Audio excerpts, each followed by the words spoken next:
Assalamu alaikum wa rahmatullahi wa barakatuh. So, inshallah, today we are going to give interpretation for the second part of Surat Al-Bainah. So, inshallah, we're going to start the recitation of verse number 6 until verse number 8, the last one. أعوذ بالله من الشيطان الرجيم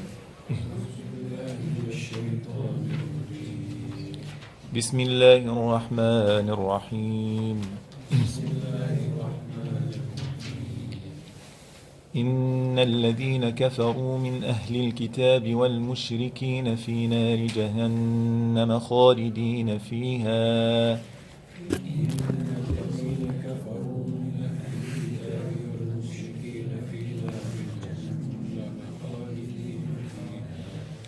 أولئك هم شر البرية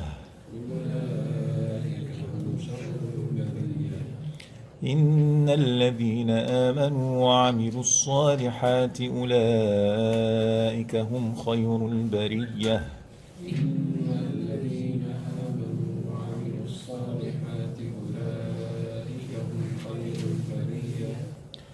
جزاؤهم عند ربهم جنات عدن تجري من تحتها الأنهار خالدين فيها أبدا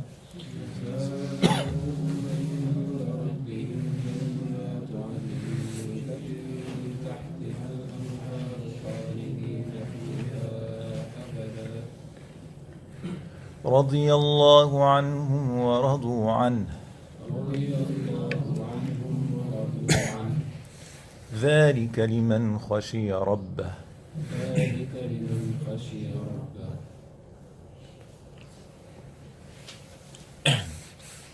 Okay, so inshallah we're going to give the direct translation of these ayat. إن الذين كفروا من أهل الكتاب والمشركين في نار جهنم خالدين فيها أولئك هم شر البرية.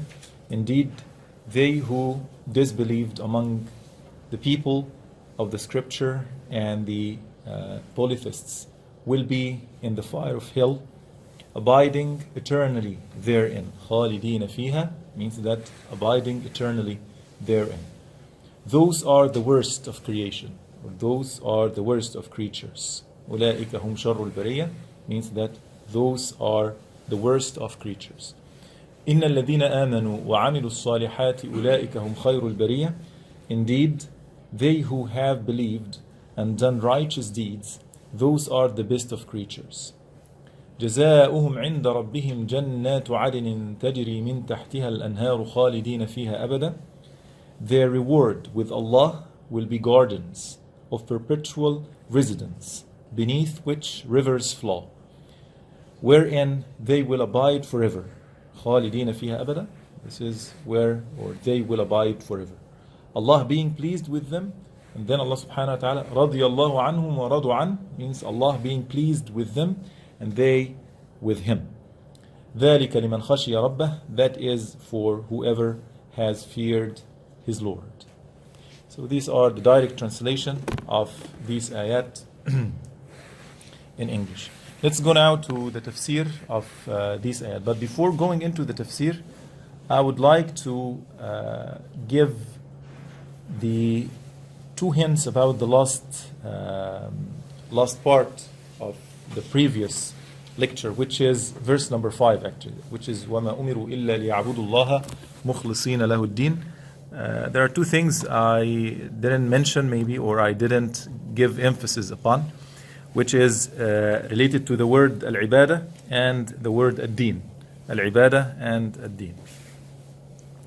And I want to elaborate a little bit on this part because it's important. I think that it is important for us.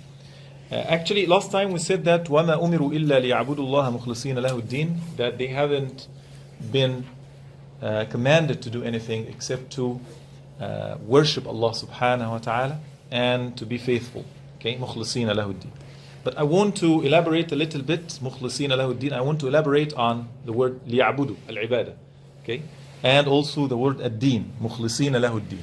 I want to give more explanation of it, because actually ibadah in general, it has different sides, and in the same time it has like different names.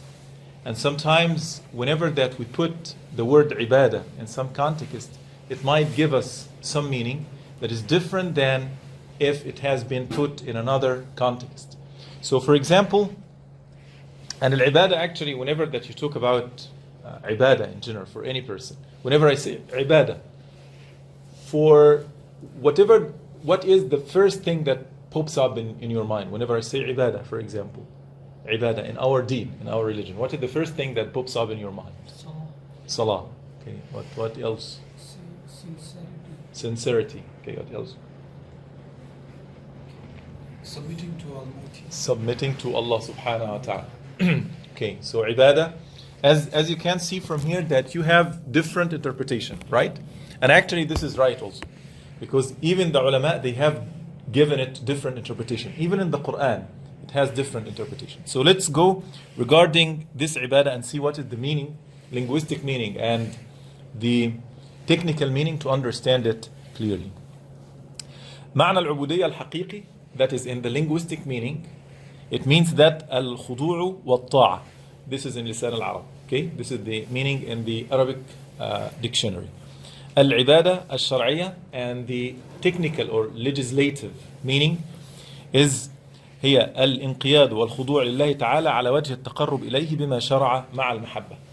Actually, Ibn Taymiyyah, he gave a very nice definition for al-ibadah. Why I'm saying this, or why I'm elaborating on al-ibadah, even that we understand it, but whenever that you talk, or whenever non-Muslims think about ibadah, they are always thinking about what? Rituals. Okay? So ibadah, even the Christians and so on, they are making ibadah in their churches. Okay, the Jews, they can do the same also type of ibadah in their synagogues, right? And even the Buddhists and the Hindus and so on, they are doing some kind of rituals. So then you're going to find the word itself boiled down to what? Some rituals, some actions, some acts. And actually this is different in our deen. It is totally different. Maybe whenever that you're talking with a non-Muslim, say that my ibadah, or he is telling that my ibadah, or my worshipping Allah. So the definition itself should be really understood so that we can understand what is the meaning of ibadah in general. So I found when I tried to find the difference between the different meanings of ibadah, I found first one definition that is already, as I said, Ibn Taymiyyah mentioned about it, which is giving it in a very comprehensive way. And even most of the ulama, they accepted it. He said, العبادة هي اسم جامع لكل ما يحبه الله ويرضاه من الأقوال والأعمال الباطنة والظاهرة. It is a generic word that encompasses anything that is going to be beloved by Allah subhanahu wa ta'ala, and He is going to satisfy with it من الأقوال, whatever sayings, أو من الأفعال الظاهرة والباطنة, or from the actions, whichever that is inside you, that is going to be internally or outside, or something that you are making it as actions. And then the ulama, they said that we have different itlaqat, different names for al-ibadah. Sometimes the meaning of the ibadah itself, as I said, some ulama, they give it like al-ibadah, it has some categorization, definitions, or we can say different levels. So one of the itlaqat al-ibadah, one of the titles of al-ibadah, the ulama, they said that there is ibadah, which is coming from the root abadtu or abada, means that to be a slave. And whenever that you link it with the term slave in English, or slavery, ubudiyya is something that we do not like, right? I mean that generally nobody likes the slavery. But whenever it comes in this meaning here, actually we should understand that this slavery to Allah subhanahu wa ta'ala. And it's totally different if we are going to understand what are the main pillars of this ibadah. So first, al-itlaqat, the names, we can call al-ibadah, maybe kawniyya or shar'iyya. Al-ibadah al-kawniyya means that every human being on this earth, he is a slave. Even the non-Muslims, they are slaves in some part. We call that they are slaves in whatever Allah subhanahu wa ta'ala has ordained on them. So all of them, for example, anything that happens to them, it is ordained already by Allah subhanahu wa ta'ala. So they are slave in this part. We call it ibadah al-kawniyya.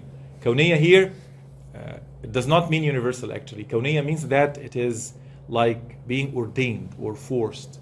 Okay? Kawni means that it's obligatory upon everyone on this earth.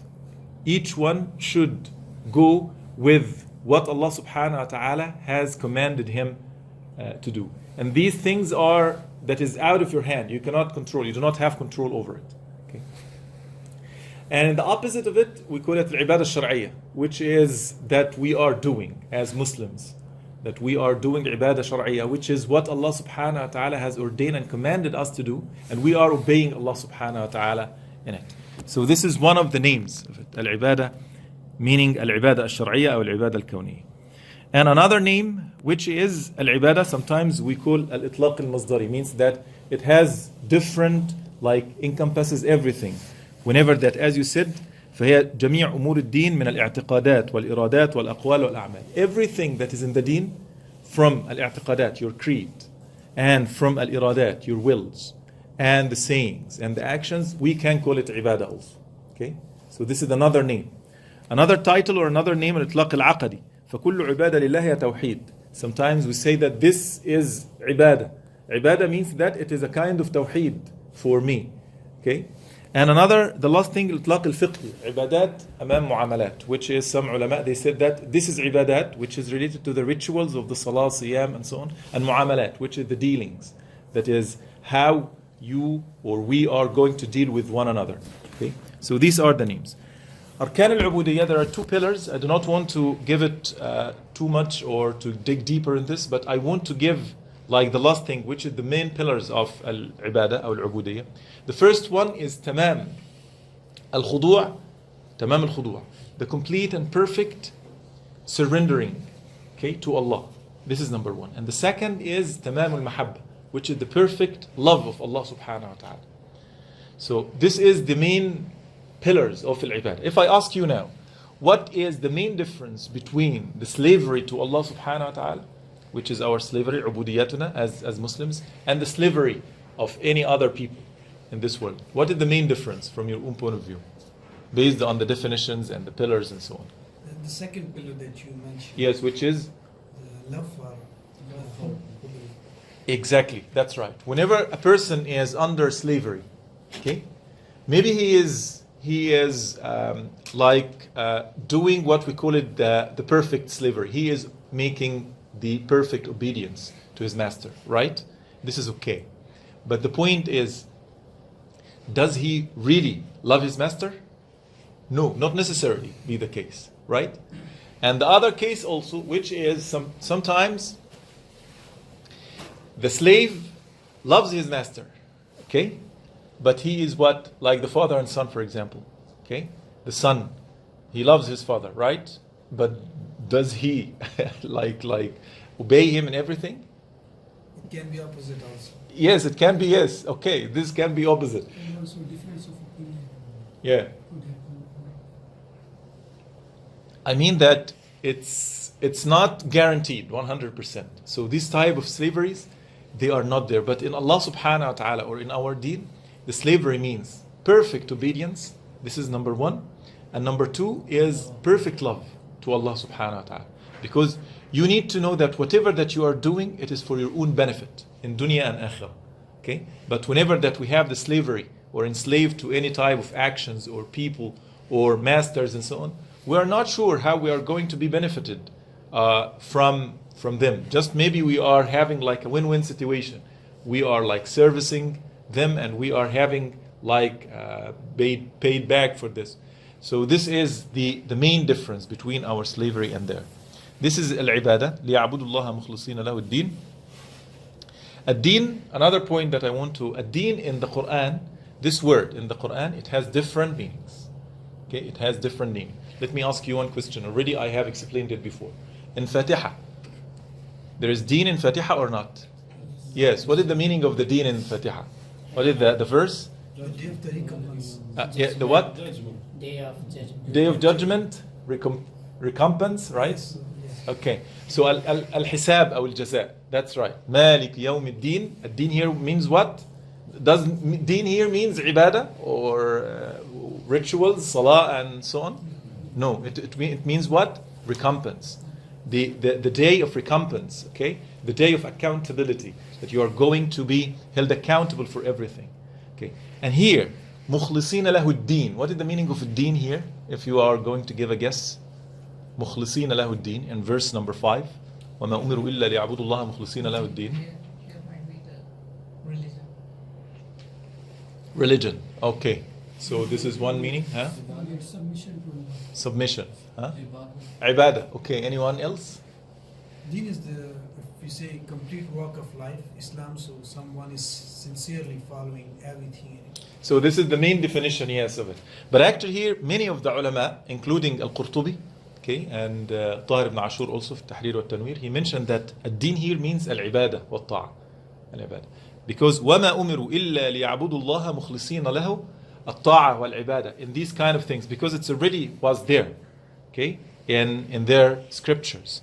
حُنَفَاء وَيُقِيمُوا الصَّلَاةَ وَيُؤْتُوا الزَّكَاةَ. Al-salah wa zakah, as we said, it was written in the scriptures of the Jews and Christians. They were making salah and making zakah also. So there is nothing new. So here the meaning of ad-din is al-ibadah, أو الطاعة. Okay. Okay, let's go now to our main course for today, which is إن الذين كفروا من أهل الكتاب والمشركين في نار جهنم.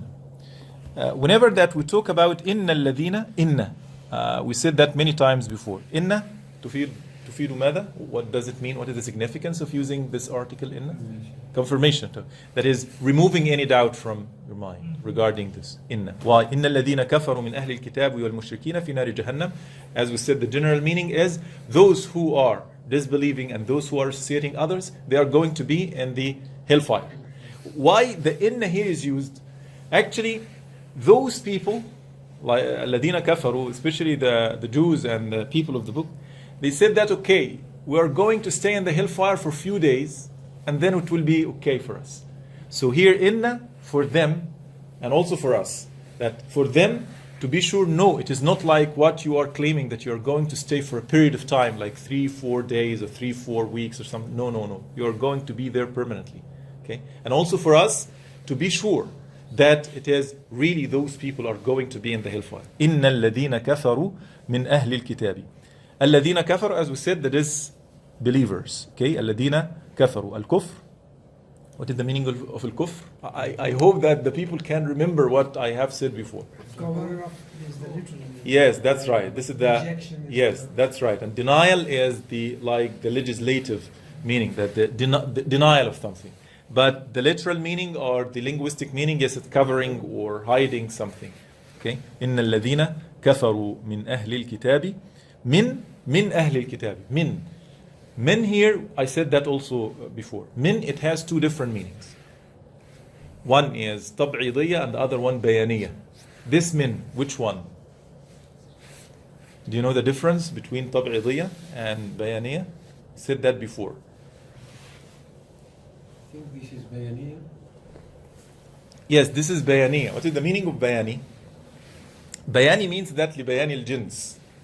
This is وَنُنَزِّلُ مِنَ الْقُرْآنِ وَنُنَزِّلُ مِنَ الْقُرْآنِ مَا هُوَ شِفَاء. For example, min here, it is bayan al-jins. There is not min, does not mean part of the Quran. Among. Yes, but we are revealing or we are sending down the Quran, okay? The Quran. This is libayan al-jins. Whenever I say that, there are some people, for example, there are some people from America or from Japan, okay?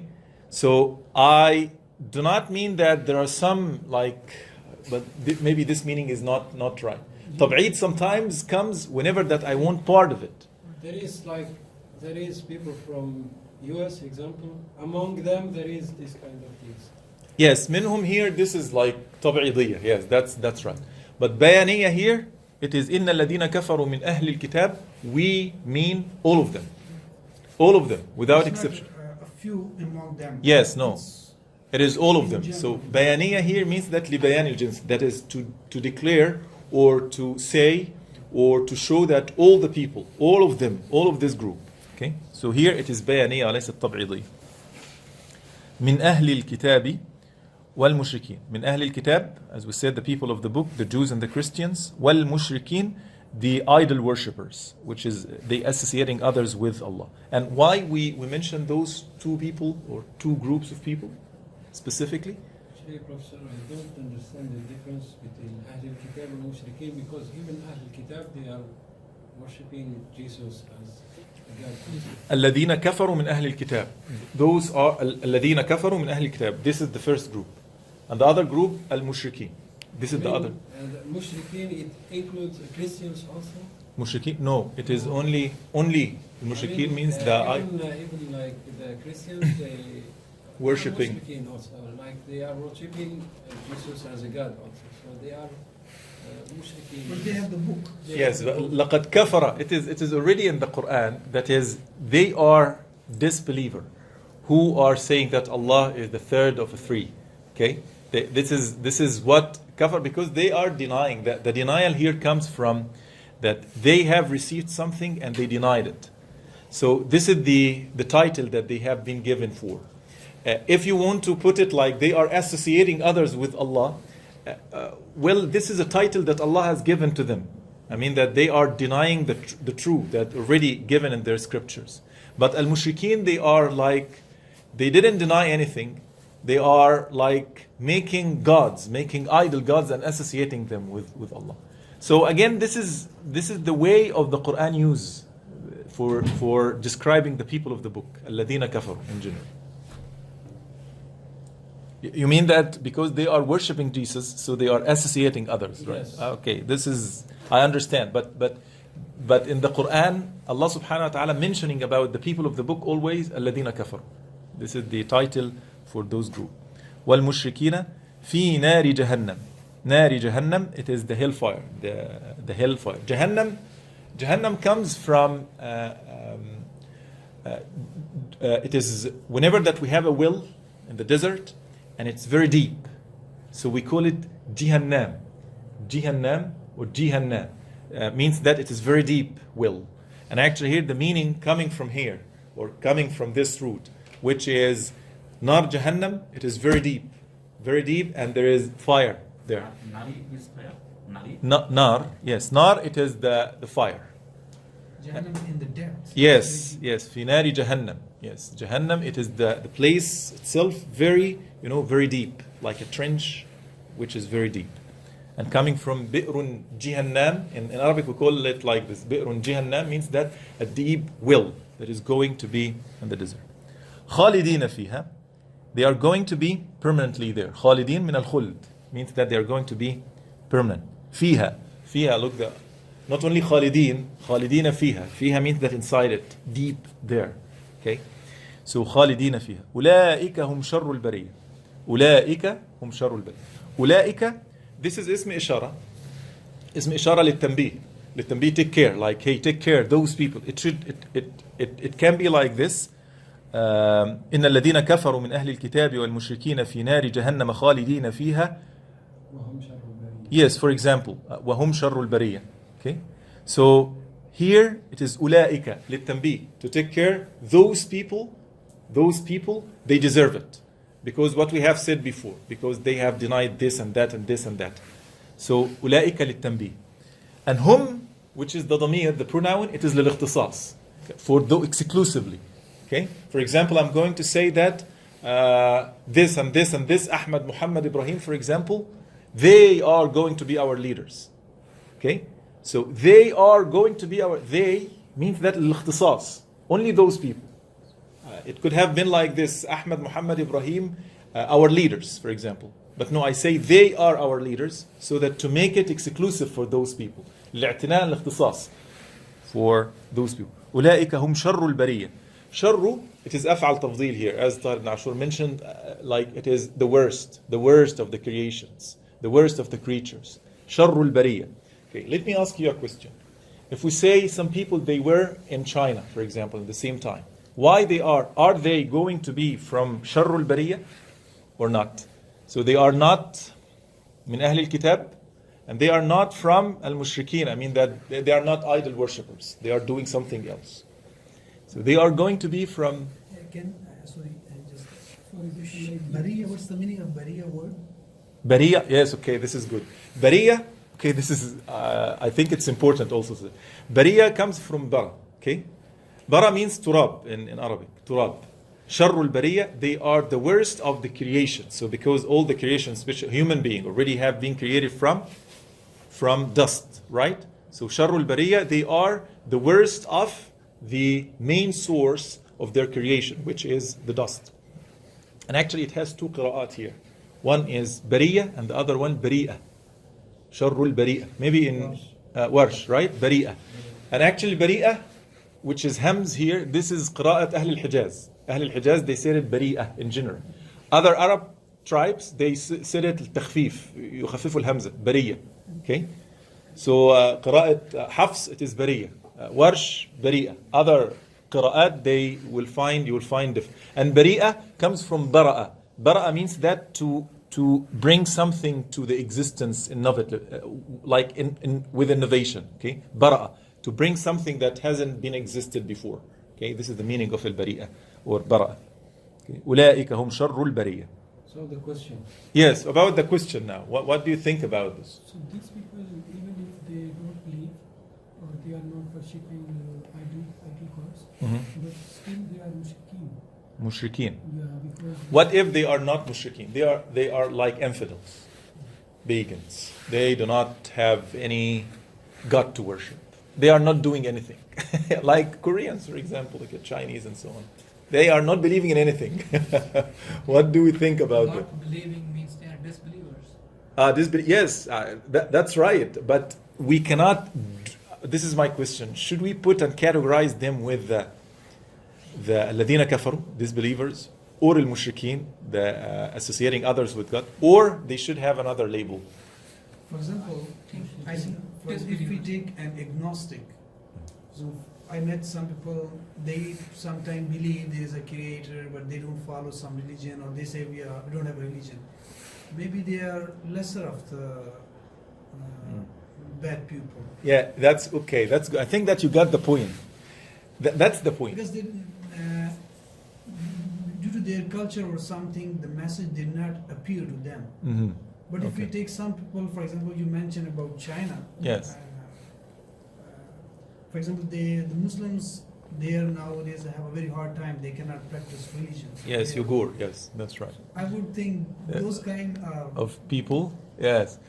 Actually, which okay. are Sharul Bariya maybe. Yeah. The point is.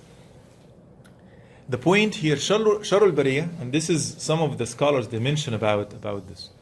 There are like two conditions here that those people, I mean that the disbelievers and the mushrikeen, they have, and other people, other humanity does not have, which is what? They have some proofs. I mean that الذين كفروا, they have in their scriptures, okay, some signs that there is some prophet, or there is the final prophet, the seal of the prophets is going to come, and they were expecting him. And for al-mushrikeen, actually they were on the remnants of what?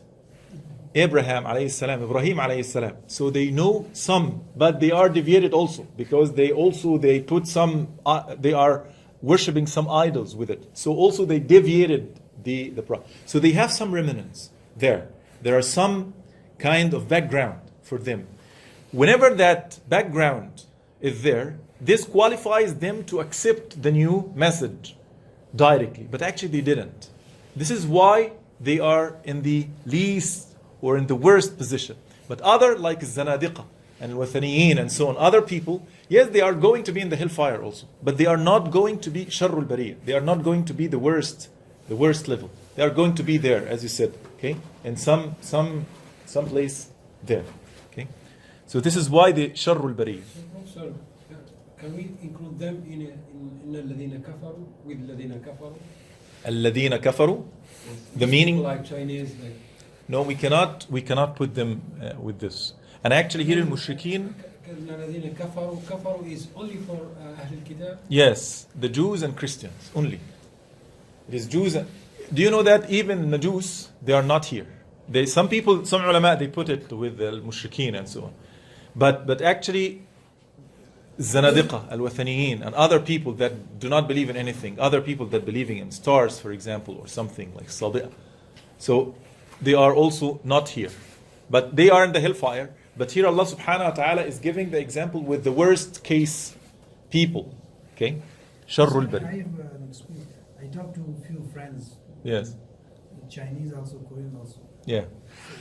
They do not in a way reject religion. If we explain to them, they do not reject it. Mm.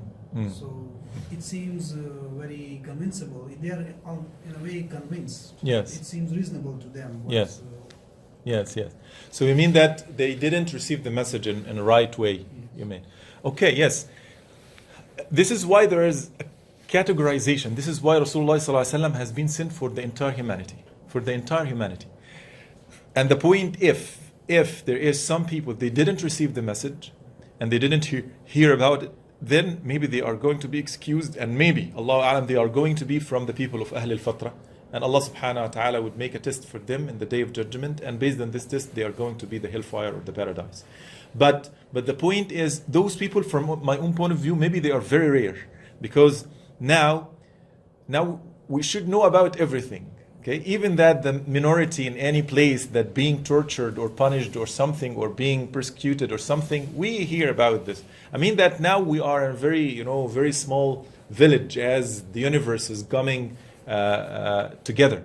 So, and the communication and so on. So, of course, now every human being on this earth know about Rasulullah, know about the message, or know about Islam in one way or another. The point is how much you are engaged in this. This is the responsibility of you, I mean that the person himself. And maybe the responsibility of the dua, maybe it is upon our responsibility also that we should do our endeavor in this. We should, deliver the message to the people. Okay? So this is important for us. But again, he is going to be held accountable in the first place. There is another question before going into the part of the Inna Ladina Amanu. I want to ask a question, logic question. Okay? Those people who are mushrikeen and ladina kafaru, how long did they stay? For one kafir, or an Abu Lahab or Abu Jahl, for example, 60 years, 70 years, okay, 90 years, okay. He is sinning for 60 years, right? Or 90 years, okay, without stopping. But here, the recompense is going to be what? Forever, right? Do you think it is adl? From this point of view, is it adl? He is just staying for 100 years maximum, right? And doing a lot of, sins and so on. Is it adl to give him a permanent punishment? Is it just from your own point of view? Because I think for Pharaoh and someone I heard that Allah said them, if I send them again, they will do the same thing. Okay, so actually, yes, this is some part that I'm going to elaborate on this. This is very important, and it's the core of the answer, actually. But I want you to think about it. So another is, for example, if I fail the exam, for example, I'm 20 years old and fail the exam. Yes. I'm not engineer or doctor for the next 50 or 70 years. Yes. I will not be engineer. Yes. So that exam, it was very important. Yes. So I failed it. So now the impact is about time. Yeah. Okay. This is another logic also. Perhaps the Jews maybe made this because they say you will be in jail for some time and then you will come out, as you mentioned. You will spend a few days. And then yes. They made up in their books. They may perhaps changed it. Yes. So maybe they were thinking something like something. But actually, yes. Like as you mentioned, in your case, like he lived here 60 years. So why he get eternal? Yes. Because if he is like a believer and he is doing sins, in this case maybe he will only be punished as he do sins. But he is not believer, so this is the core problem. He's not believer. Believer, yes. Okay. Maybe yes, you got part of the right and maybe the core of it also. I want to, first of all, the question itself that I have said to you, it is flawed question. I mean, there is a problem in the question itself. Means what? Because I put some essence or some part of the truth, but I mix it with something wrong. Which is what? I give to you, I said that 60 or 70 years against like permanent residence there. Okay? And actually this kind of relation seemingly to be unjust, but actually it is just, and we are doing it in our life. For example, I would give you an example first before giving and refuting this claim. If there is a person that is fighting with another, and he just like he is like shooting him, and he injured him in his shoulder, for example, and then he was accused with this kind of action, and he is going to be sentenced for 10 years, for example. Okay, so think that how much does it take for him to shoot? It was a fraction of a second, right? But he shooted a person and he sentenced like 10 years, right? What about if he shooted him and killed him? Okay, how he is going to be sentenced? Yes, lifelong. And maybe he is going to be executed, right? For this, right? So the point is what? The question itself that I have said to you, or I have asked you, it is flawed question. Because I was like putting you in a trap, or just like, deluding you. Actually, the time of the sin, the duration of the sin, it has nothing to do with the duration of the accountability. Because we should focus and place emphasis on عظم الجرم, which is the crime itself. Is it really intense or not? Killing someone, it is a kind of sinful action, okay? And then not reward here, but the punishment is severe also. And maybe it takes long time, right? Similarly, for the case of denial of Allah subhanahu wa ta'ala, it is what? It is the highest sin that the person could do in his life.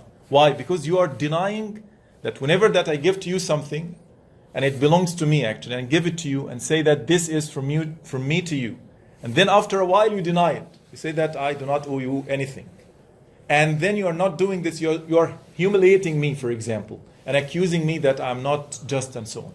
So this is number one. And number two, which is related to another question, related to the same point, okay? Which is what? That if we say that it is not from the just point of view, what about from the mercy point of view? Allah is merciful, right? Allah is merciful. So why Allah subhanahu wa ta'ala putting those people who are spending only 60, 70, 100 years max, okay, in a permanent position in the punishment of the hellfire? Is it rahmah from Allah subhanahu wa ta'ala?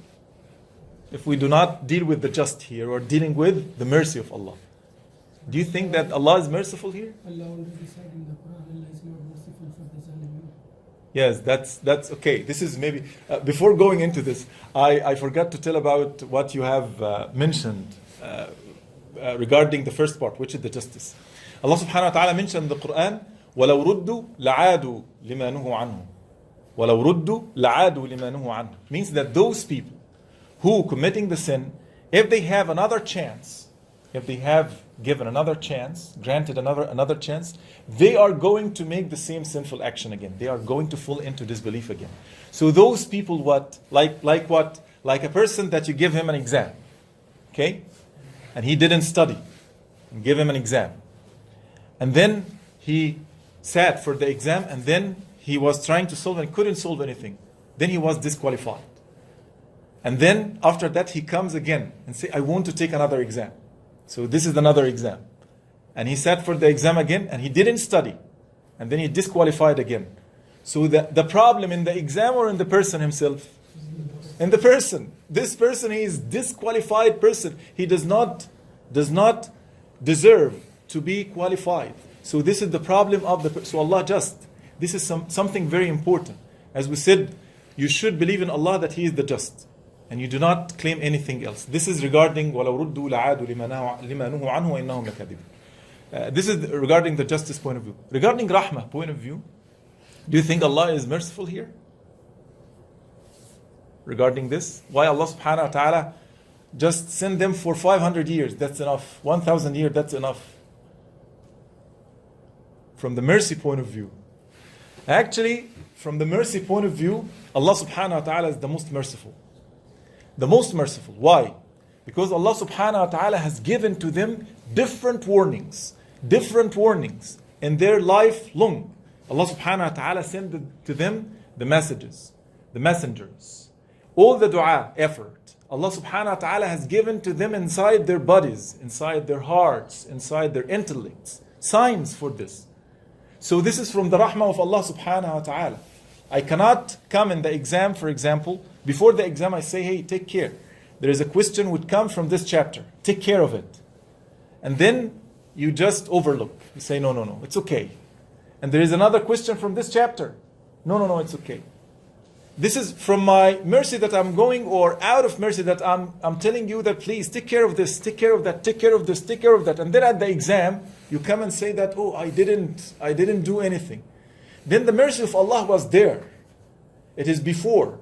And if Allah, because Allah subhanahu wa ta'ala is warning you, if Allah at the end come and say that I'm not going to give to you, or I'm not going to punish you, then Allah is contradicting himself in what he has promised before. He said to you, there is a day of judgment.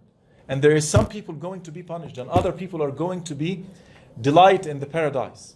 So this is actually rahmah from Allah. He has said to us many warnings before. The next one is إِنَّ الَّذِينَ آمَنُوا وَعَمِلُوا الصَّالِحَاتِ أُولَٰئِكَ هُمْ خَيْرُ الْبَرِيَّةِ. The opposite. Allah subhanahu wa ta'ala always giving to us the opposite. The people who are doing this, they are bad people, and then the people who are doing the opposite are good people. This is the way of the Quran. Targhib wa tarhib. And actually this is the right way for bringing people to the right destination, final destination. Some people, especially in the modern life now, they say that please, focus on the good things and do not focus in the bad things. I mean, do not mention about hellfire and do not mention about that there is torture. This is something that is we cannot withstand. Make it like promising for the people. There is paradises there is rivers, and there is that and there is that. Actually, this is not a right way for dealing with the nafs al-bashariyah in general.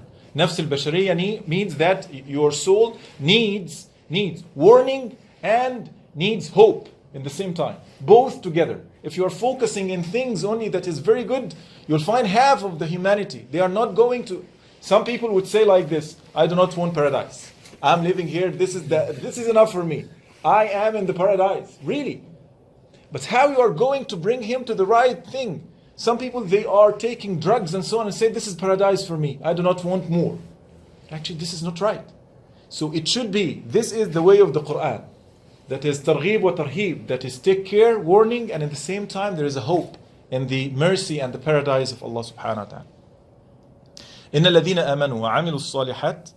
Again, آمَنُوا وَعَمِلُوا الصَّالِحَاتِ. Iman, this is something that is belief in your heart. وَعَمِلُوا الصَّالِحَاتِ, actions. Two things. If you want to be from those who are dwelling in the paradise. إِنَّ الَّذِينَ آمَنُوا وَعَمِلُوا الصَّالِحَاتِ أُولَٰئِكَ هُمْ خَيْرُ الْبَرِيَّةِ. The same. أُولَٰئِكَ for what? أُولَٰئِكَ. What is the reason for using the word أُولَٰئِكَ? Specific to them, to emphasize them. Hum, it is, yes, for exclusively for أُولَٰئِكَ لِلتَّنْبِيهِ, means that take care that this is those people who are going to be in the paradise. أُولَٰئِكَ هُمْ خَيْرُ الْبَرِيَّةِ. They are the best of the creations. Okay? And we know now what is the meaning of al-bariyah and the two qira'at in it. خَيْرُ الْبَرِيَّةِ. جَزَاؤُهُمْ عِنْدَ رَبِّهِمْ جَنَّاتُ عَدْنٍ تَجْرِي مِنْ تَحْتِهَا الْأَنْهَارِ. The reward and recompense in their, look, عِنْدَ رَبِّهِمْ. عِنْدَ it's ظرف, like ظرف مكان. Whenever I say that, you recompense with me. You recompense with me. What is the meaning of this? عندي. Whenever that I say that, for example, I want to give you something and I say that this is your reward. But I say that your reward, it is with me. What is the meaning of this? What It can is only with me. So Yes, it is what? Only with me. Yes, it is. It signifies what? Take care or be close. Exactly. Caring about what you have done and caring about the reward itself also. That it is عندي. Okay? جزاؤهم. It should have been, or it could have been like this. جزاؤهم جنات عدن. It is directly like this. But Allah subhanahu wa ta'ala says, جزاؤهم عند. And عند whom? Why it's not Allah here? جزاؤهم عند الله. Jannat, for example. Is it okay? You said Rabb who will take care for. Yes, the caregiver. So here, this means that those people who are making the righteous and believing in the right things, جزاؤهم عند ربهم. عند ربهم means that the caregiver, Allah subhanahu wa ta'ala al-Rabb, because He is like the person who's taking care of you. So this person who's taking care of you is actually going to reward you in something that is tremendous. Okay? This is the meaning of ربهم here, not Allah. جنات عدن تجري من تحتها الأنهار. It's the paradises of Adn. Adn. Adn in Arabic means that al-mustaqar or al-iqama. And from here, ma'adinu shay, ma'adin means that the essence of anything. This is why we call the minerals ma'adin. Because the essence and the core of it, it is something like permanent. Something that is not going to be changed. Okay? This is why ma'adin means that the place that you go and stay permanently. جزاهم عند ربهم جنات عدن. If I remove the word عدن, I say, for example, جزاؤهم عند ربهم جنات تجري من تحتها الأنهار. What is the significance of using عدن here? Because previously it was said that disbelievers will be for eternally. Yes. They will be hellfire.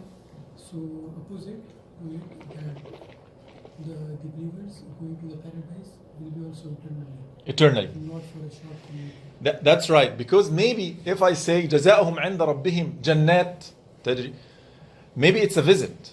Maybe they go there, visit there, and then they go to another place. But no, it's not like this. جزاؤهم عند ربهم جنات عدن. It is permanent. And عدن means that mustaqar, means that it is the place. Whenever that you go to any country, the first thing that you're thinking about is what? Permanent residence. You want permanent residence, right? And more than that, citizenship, right? You want this. Whenever that you go to any place, you want what? You feel this. This is what the human being is there. Allah subhanahu wa ta'ala is dealing with whatever deep inside the hearts of the human being also. That is Jannat. Yes, we want istiqrar. We want stability. This is what we are always seeking for. But actually in dunya, you will never ever find stability in any place. Even that in your home country, whenever that you are there, that you will find that always your father and mother try to purchase a house and be the owner of it, for example, instead of a rent, right? Why? What is the real meaning of it? Because the human being is mujabbal ala hada. That is naturally inside you, that you want to be like there is no challenge in the life. But actually it will not be like this. Always, even that you are the owner of your house, the owner of your job, the owner of anything, but at the end you are owned by Allah subhanahu wa ta'ala. You do not control anything in your hand. So this is why Jannatu Adn here, it has a very important significance for the word. And Jannatu Adn tajri min tahtiha al-anhar. The rivers are being flow inside it. I want to refute a claim here. The rivers are flowing beneath these Jannat, paradises. There are some claim especially from highly intellect people and so on. They said that, well, your Quran is very nice. But whenever that you are talking about the rewards of the believers, you are always talking about tangible things. That is, those people were in the desert area, only seeing desert and sand. And whenever you say to them, this is paradise, greenery area, greenery scene, and rivers going there. This is, yes, for them it's good. But for us, we are highly intellectual people, and we should have a different way of being attracted to your Quran than this, right? Make sense? That's right. That's actually right. But the point is, look to here. Allah subhanahu wa ta'ala, I'm going to show to you how this is the miraculous words of Allah subhanahu wa ta'ala. And how Allah subhanahu wa ta'ala is dealing with this in the Quran. First, naturally, inside every one of us, I want you to Google it first. Put the nicest houses in the universe or on earth. Just put like this. I want you to put it like this. And look to the figures. Look to the images. And you will find what you are going to see. A swimming pool or something that is with water there and greenery, and it's inside the forest or inside some greenery area. Why this is, even that we're in the 20th or 21st century? Because it is something related to the human being. Inside us, we are enslaved to this, because we have been created from this earth.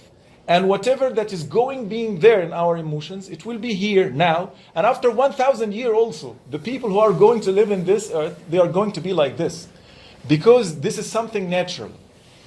And yes, this is tangible things. And again, in the same time, look to the context of the ayat, and you are going to realize that it's not only the tangible things. Look to the next one. جزاؤهم عند ربهم جنات عدن تجري من تحتها الأنهار خالدين فيها أبدا. Okay, I'm going to talk about أبدا here now. رضي الله عنهم ورضوا عنه. That Allah satisfied with them, and they are satisfied with the reward from Allah. This is what type of reward? Intangible. Yes, intangible. Intangible thing here. What is the best that you could have in this paradise? It is what? Ar-rida, to be satisfied. Whenever that you are doing good job with your professor, for example, and he is very happy with you, what do you feel inside? A sense of content, right? You feel that this person who is going to be, or at least he is my professor or my master or whatever, he is content with me. This is a psychological kind of please for you, which is different than the tangible one. Okay? Different than the rivers and so on. لهم الحسنى وزيادة. In another narration in the Quran, لهم الحسنى, it is the Jannah or the paradise, وزيادة, and excess. Most of the Mufassirin, they said that the excess is another ilallah Azza wa Jal, that looking to Allah. Looking to Allah, it is what? It is not tangible thing actually. It is something intangible. That is something that is going to please you. Okay? And it's something that is inside you. It is not only like green areas and paradises and rivers and no. This is only things tangible. That is, you like it, it is there. But again, Rida Allah, it is the most important one. Radiyallahu anhum, that Allah satisfied with them, and they are satisfied with their Lord. And there is something, yes? Yes, just I don't know if I have, like, I can go to this question or no. Like, whenever it's mentioned anhar, rivers in paradise, تحتها. Yes, that's right. So is there any explanation why It is تحت, not فوق. I mean, like تجري فيها الأنهار. It can be like that. Yes, because تجري من تحتها. تجري من تحتها الأنهار. Because I'm not sure about why specifically تحت, why it is underneath. Because I think that always whenever that we look to the rivers and so on, we look like we are standing and we are looking to the rivers in like underneath. I'm not sure about what is the significance. Yes. In ancient times, when they used to take water from a high place, Yes. and these water canals were in houses. Yes. They used to be in the houses. For example, I went an old town, Medina Zahra in Spain. Yes. So they showed the remnants of these anhar in the houses. Yeah, that's right. Which were Channels. They channels, put it. Yes. Put it. Yes, that's right. In the Maybe Andalusia. so for them, this was a better explanation. Yeah. You could have water inside and Yeah. going under or something. Yes, that's right. That's right. Again, you know, the flowing of the rivers or the flowing of the water in general in our houses, تحتها, or because تحتها, I'm not sure actually why exactly specifically تحت, not in, but maybe Allahu A'lam, this thing is like something that is not easy to be done in dunya, because most of the people, they can see the rivers out there, but to be going inside or underneath and they can see it, maybe this is the point. But also at the same time, it is also said within the hadith that human mind is not capable to comprehend Jannah or paradise. Yeah, that's right. فيها ما لا عين رأت ولا أذن سمعت ولا خطر على قلب بشر. That you will find in the paradise things that you haven't seen and things that you haven't heard of about it before, and things that even the khatira, the thoughts in your minds, it would not capture it. So yes, it's only here Allah subhanahu wa ta'ala giving to you some parts so that you can communicate with it. But actually some ulama they said that whatever that you want to do in the paradise, you can do it. Some people, for example, they are not interested in putting paradise. Some people, they like study. They like study and making theories and so on. Really, this is also, some people, they're fond of this. So yes, whatever that you want, it will be there. Okay? Whatever that you want, it will be there. تجري من تحتها خالدين فيها أبدا. خالدين فيها أبدا. The word أبدا has been used with al-mu'mineen, but it hasn't been used with al-kafirin. Actually, the ulama, there are a lot of different opinions regarding this issue. And they said like this: whenever there is an elaborate description about the paradise, for example, then the word abadan would be there. As like here, you will find like 3 lines and a half, for example, it is only describing the Jannah and the believers. Only 1 line and a half, it is describing the non-believers. Okay, so this is Adatul Quran. Whenever there is an elaborate description for something for Al-Jannah, then abadan would be used. If there is an elaborate description of the hellfire, then abadan would be used. Because some people would say that abadan here, maybe it is permanent for the non-believer, for the believers. And because we didn't use it before, so maybe the disbeliever will not be permanent there. No. Khalidin, it is enough for both of them. The point is, we want to mention this because the disbelievers, they are going to be permanent. The who said La ilaha illallah Muhammad Rasulullah, even that he is a sinful, he committed a lot of sins, then he is going to go to the hellfire. But at the end, it would save him, okay, from the hellfire. And he is ultimately going to be taken from the hellfire, and he will be in the paradise after that. But he is going to be purified from the sinful action that he has done by being tortured in the hellfire. Okay? But not permanently. He will not be permanent. Radiyallahu anhum wa radu an. Yes, this is the psychological satisfaction. Radiya wa radu. Okay? Radiyallahu anhum and radu anhu. Radu an ataihi. Radu means that they are like pleased and satisfied with this reward. Sometimes I can give you a gift, right? It's a gift, very expensive gift, but you're not satisfied with it, right? So rida, it is something psychological. It does not have direct relation with the expense or with the price of the gift that I'm giving to you. Maybe I can give you only a flower, okay, and then you are going to be pleased with this. This is satisfying for you, okay. So here the rida, it is a rida nafsi. So we said a kind of tangible delight, a kind of psychological delight, and the last thing is what? The third type of content is what? We have physical, which is rivers and so on. We have psychological, and we have what? The third commonly used, third type of delight or content that we have as a human being is what? Something related to what? I want you to get it. What? Heart? No. Something else that what is the most used thing in our bodies whenever that we're studying and so on, or whenever that we're making debate or something like this? Water. What? Water. Water? No, I mean that inside us. I mean that in the human being. You're in Money. not money. Your intellect, right? Your mind. Then maybe you are satisfied psychologically, okay? And you are a nice place. Let's have this analogy. You are staying in a very nice lab, okay?